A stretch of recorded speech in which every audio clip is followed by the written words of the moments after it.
અંકલેશ્વર તાલુકાના ભરકોદરા ગામની ડમ્પિંગ સાઇટમાં રહસ્યમય રીતે આગ ફાટી નીકળી હતી, જેના કારણે વિસ્તારમાં દોડધામ મચી ગઈ હતી. ભરકોદરા ગ્રામ્ય પંચાયતની સોલિડ વેસ્ટ નિકાલ માટેની આ ડમ્પિંગ સાઇટમાં અચાનક આગ લાગતા અફરાતફરીનો માહોલ સર્જાયો હતો. આગના કારણે ભારે પ્રમાણમાં ધુમાડો ફેલાયો હતો, જેનાથી આસપાસના વિસ્તારમાં વાયુ પ્રદૂષણ ગંભીર ખતરો ઊભો થયો છે.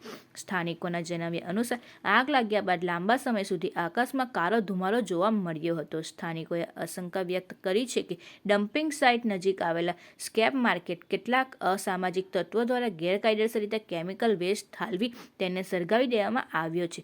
તેમણે તંત્ર સમક્ષ આ મામલે તપાસ કરી જવાબદારો સામે કાર્યવાહી કરવાની માંગ કરી છે.